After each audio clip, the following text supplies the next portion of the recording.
Live from our 7 Tasmania studios, your nightly news with Rachel Williams begins now. Good evening, everyone. A controversial proposal to rezone a region south of Hobart to bring more affordable housing to the area has been met with community backlash.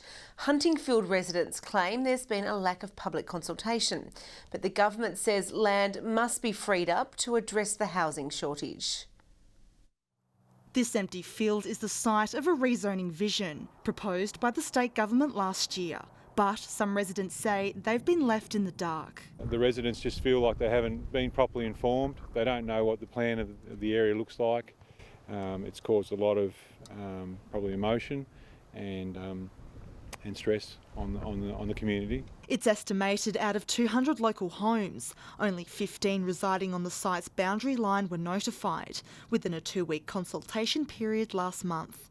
This short process occurring due to fast-track rezoning legislation passed in Parliament last year and criticised today by a planning advocacy group. Not enough is known, processes have been sidelined, and we're not looking at any proper strategic planning.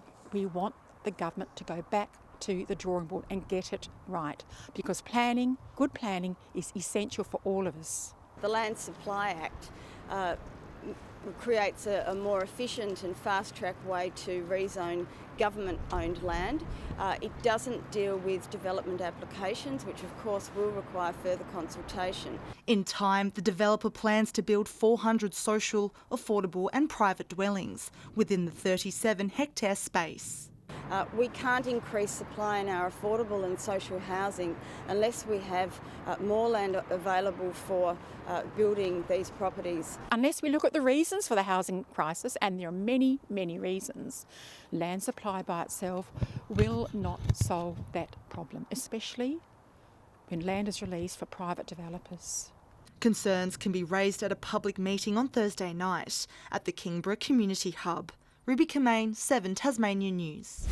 The state government is facing pressure over how it plans to fund family violence prevention and ambulance services in the future. Labor wants the Family Violence Support Service shielded from budget savings, while the ambulance union wants its vehicle fleet modernised. Over 6,000 Tasmanian women turn to the Family Violence Counselling Service each year, seeking refuge from abusive partners. It's a service Labor wants protected in the next round of budget savings. If the government is planning to take any of its $450 million savings from this area, then that would be unconscionable for a Premier who says that he's committed to the prevention of family violence. The government says the service is meeting the challenges. More money has gone into counselling in the last budget, and my advice is that it is adequately staffed. Meanwhile, they're also facing calls to invest in the state's ambulances. A day after an officer posted on social media about being the only paramedic on duty at Glenorchy, concerns have been raised about the vehicle fleet. Quarter of ambulances that are over the 2010 kilometre mark. That's a mark that Ambulance Tasmania set for when vehicles should be turned over. In one instance, the brakes on one vehicle failed near Hobart Airport, forcing it to go through a roundabout. If another vehicle had been on that roundabout at that time, it would have been a serious accident, and members are very concerned. The union wants half the current fleet replaced by June 2020. But Ms Archer has rejected claims residents are at risk. She also says 30 have been bought or will be bought over a 2-year period. That is a third of the fleet, and we also service twice the recommended manufacturer's rate. We're doing all we can. John Hunt, 7 Tasmania News. After a rocky 12 months, the Glenorchy RSL has finally closed its doors to members and customers until further notice. The branch went into voluntary administration last month following a massive downturn in business and sparked controversy last year after some ex-service personnel from the RSL featured in a pro-poker machine video.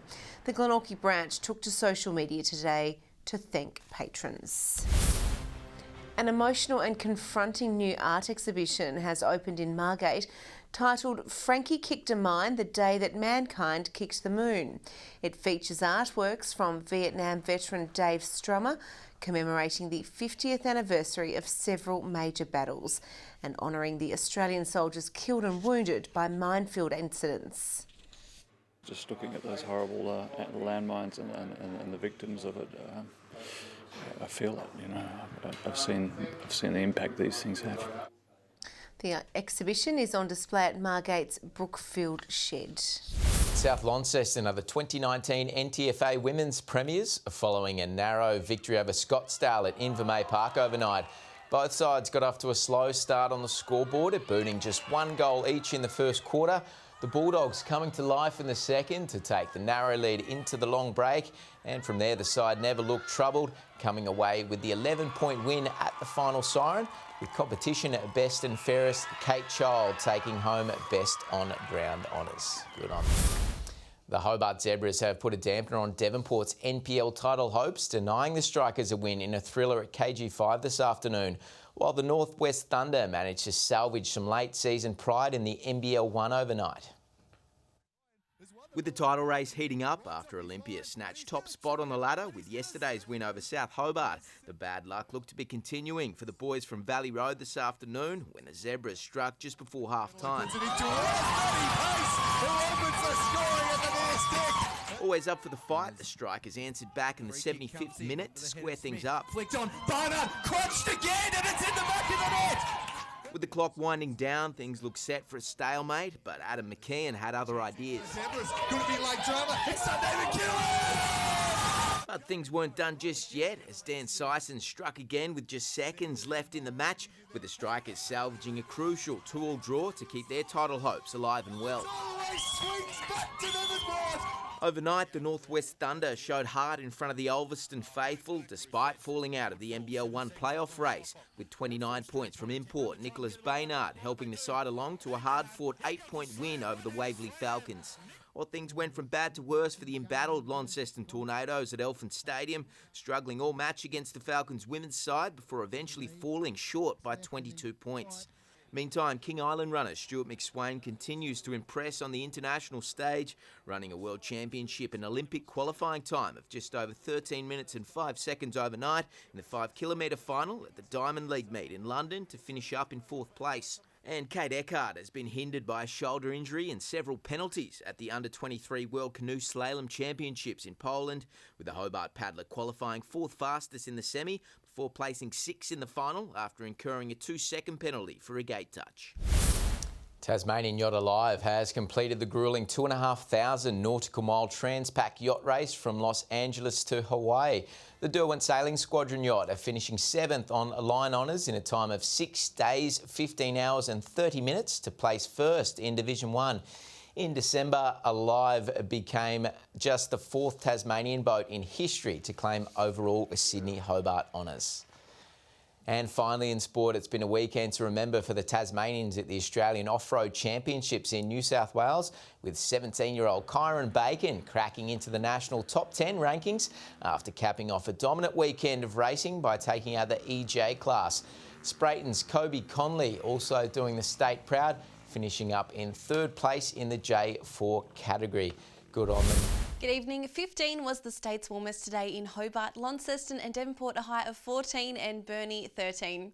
Other centres today, a high of 13 across Strawn, Smithton and Lowhead, 14 at Ouse, St Helens and King Island, and 17 at Friendly Beaches. On the close-up, low convective cloud over most of the state. Further out, a deep low-pressure system and cold front is south of the Bight and heading east, while the remainder of the country is dominated by a high-pressure system. Tomorrow, a cold front is crossing Tasmania during the evening and extending into southeastern Australia. The remainder of the country is mostly dominated by a high-pressure ridge. North to northwesterly winds tomorrow 20 to 30 knots, reaching 40 knots about the west. Swells up to 1.5 metres in the north and up to 5 metres in the west and south. A gale warning is current for southern and western coastal waters from southeast Cape to Stanley for northwesterly winds. A strong wind warning for remaining coastal waters with the exception of Banks Strait and Franklin Sound, but including all southeast inshore waters. And finally, a small craft wind alert for the southwest and central plateau lakes. Tomorrow's forecast now, a late shower or two for Dover and Ouse. Hobart 17, a high of 14 across Launceston and Devonport, 12 at Scottsdale. Showers are increasing about Burnie and Strahan tomorrow. Stanley 15. Partly cloudy in St Helens, Swansea 17 and a high of 12 at Ross. Looking to the 3-day forecast now, Tuesday, statewide showers heading towards the west and north in the afternoon. Wednesday, showers about the west and Bass Strait Islands extending across the north from late morning. And finally, Thursday, showers about the west extending across the north from later in the morning, fine elsewhere. Capital cities looking mostly sunny in Brisbane and Cairns tomorrow, a high of 18 across Perth and Adelaide and Sydney, 22. And on to current temperatures, Hobart and Launceston 10 and mostly clear, Devonport 9, partly cloudy. That's all in weather tonight. Back to you, Rach. Okay, thank you for that, Jackie. Well, that's all your news for now. Thanks for joining us. Good night.